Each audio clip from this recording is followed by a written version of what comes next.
Pregnancy వచ్చిన తర్వాత early మంత్స్లో బాడీలో చేంజెస్ ఏమేమి వస్తాయి అవి తెలుసుకోవాలంటే ఈ వీడియోని చివరి దాకా చూడండి. సో ప్రెగ్నెన్సీ అంటే ఫలదీకరణ అయిన తర్వాత ప్రెగ్నెన్సీ కన్ఫర్మ్ అయినప్పుడు కొంతమందిలో స్పాటింగ్ కనిపిస్తుంది. అంటే just few drops of blood కనిపించడం జరుగుతుంది. అది చాలా బాగా అబ్జర్వ్ చేసుకునే వాళ్ళకి తెలుస్తుంది.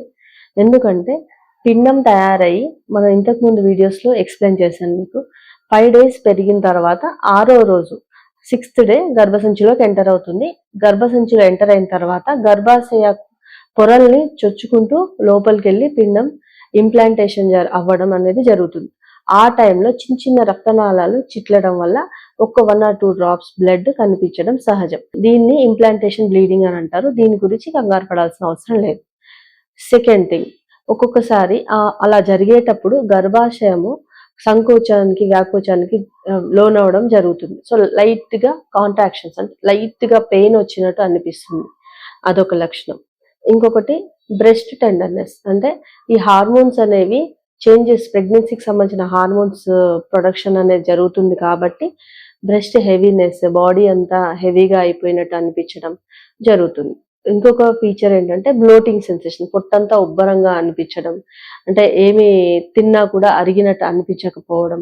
ఇంకోటి ఫ్రీక్వెన్సీ ఆఫ్ యూరినేషన్, అంటే యూరిన్ ఎక్కువ నడవడం అది జరుగుతుంది. ఇంకా కొంతమందిలో కాన్స్టిపేషన్, అంటే మోషన్ కూడా ఫ్రీ అవ్వకపోవడం అనేది జరుగుతుంది. అంటే ప్రొజెస్టరాన్ అనే హార్మోన్ ప్రెగ్నెన్సీలో ఎక్కువ ప్రొడక్షన్ అవ్వడం జరుగుతుంది. సో ఆ హార్మోనల్ ఎఫెక్ట్ వల్లనే కాన్స్టిపేషన్, మోషన్ కొంచెం ఫ్రీగా అవ్వకపోవడం అనేది కూడా పేషెంట్స్ కంప్లైంట్ చేయడం జరుగుతుంది. ఇంకా కొంతమందిలో వామిటింగ్స్, నాసియా, అంటే వామిటింగ్ ఫీలింగ్, వామిటింగ్ వచ్చినట్టు అనిపించడం ప్లస్ వామిటింగ్స్ కూడా అవుతాయి. అంటే హెచ్సిజి అనే హార్మోన్ ఎర్లీ ప్రెగ్నెన్సీలో హార్మోనల్ ప్రొడక్షన్ స్టార్ట్ అవుతుంది. సో ఆ హార్మోన్ పెరుగుతూ ఉన్నప్పుడు ఆ హార్మోనల్ ఎఫెక్ట్ వల్ల వామిటింగ్స్ కూడా పేషెంట్స్ కంప్లైంట్ చేయడం జరుగుతుంది. అయితే ఇప్పుడు నేను చెప్పిన సిమ్టమ్స్ అంటే అన్ని లక్షణాలు అందరికీ ఉండాలని ఏమీ లేదండి.